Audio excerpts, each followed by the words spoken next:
দর্শক, ঠিক এই মুহূর্তে জাহাঙ্গীরনগর ক্যাম্পাসে আছেন আমাদের সহকর্মী আসাদুজ্জামান খায়রুল। আমরা সরাসরি যুক্ত হচ্ছি তার সাথে।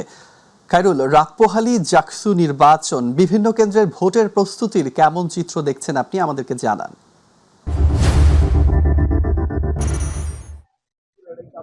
হাফিজ, আপনি যেমনটি বলছিলেন, আসলে দীর্ঘ ৩৩ বছর পরে কাঙ্ক্ষিত এই জাকসু নির্বাচন কিন্তু রাত পোহালেই শুরু হতে যাচ্ছে।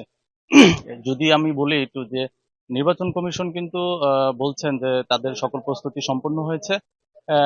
কেন্দ্রগুলোর জন্য তারা ব্যালট পেপার এবং ব্যালট বক্স যেগুলো আছে সেগুলো কিন্তু তারা রেডি করে রেখেছে। এগুলো কালকে সকাল নাগাদ কিন্তু প্রতিটি বুথে চলে যাবে।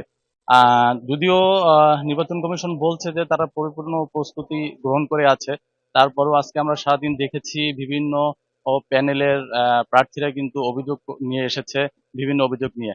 আমরা যদি একটু বলি, কিছুক্ষণ আগেও কিন্তু স্বতন্ত্র ঐক্য প্যানেল থেকে কিন্তু তারা বেশ কিছু অভিযোগ করেছে এবং অভিযোগের পাশাপাশি কিন্তু তারা কিছুক্ষণ আগে সংবাদ সম্মেলন করেছে।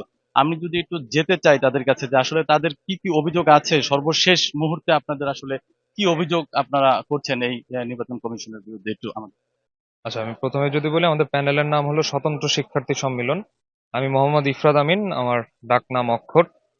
যেই নামে আমাকে সবাই চিনে, অক্ষর নামে যেই নামে আমাকে সবাই চিনে, এই নামটি নির্বাচন কমিশন দিতে ব্যর্থ হয়েছেন। যেখানে আমরা অ্যাপ্লিকেশন করেছিলাম, আমাদের অ্যাপ্লিকেশনে আমাদের স্পষ্ট বলা ছিল যে নিকনেমটা দেওয়া হবে। আমি অ্যাপ্লিকেশন করার পর তারা অ্যাপ্লিকেশন গ্রহণ করেন এবং এই নির্বাচন কমিশন থেকে আমাকে বারবার বলা হয় যে তোমার মোহাম্মদ ইফরাত আমিন নামের সাথে তোমার নিকনেম দিয়ে দেওয়া হয়েছে। আচ্ছা, এই ক্ষেত্রে অন্য কোনো বিষয় বলতে আমরা নির্বাচন কমিশনকে কোনোভাবেই দেখছি না যে তারা শিক্ষার্থী বান্ধব আচরণ করছেন। কখনো এত তো আমরা 176টা কমপ্লেনের কথা শুনেছি। 176টা কমপ্লেনের মধ্যে একবারও, যেমন আমি নিজেও একটা কমপ্লেন দিয়েছি যে আমার নামটা কেন আসলো না। তো এই নামটা ছাড়াও আমরা যখন দেখছি যে ডোপ টেস্টের রেজাল্ট দিচ্ছে না, এছাড়া অনেকে ডোপ টেস্ট দেয়নি, তাহলে ডোপ টেস্ট কেন নেওয়া হলো, আসলে যে কি হচ্ছে, মানে কেন তারা এরকম গাফিলতি করছেন আমরা জানি না। আমাদের প্রত্যাশা যেন নির্বাচনটা হয়, নির্বাচন সুস্থ হয়।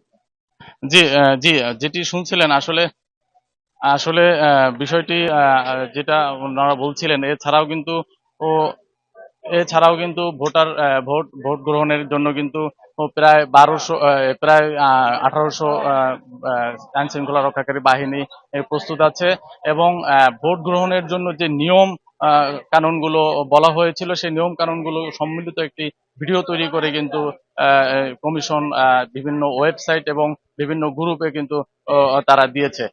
আর যদি আর তো এই ছিল জাহাঙ্গীরনগর থেকে আমার কাছে সর্বশেষ।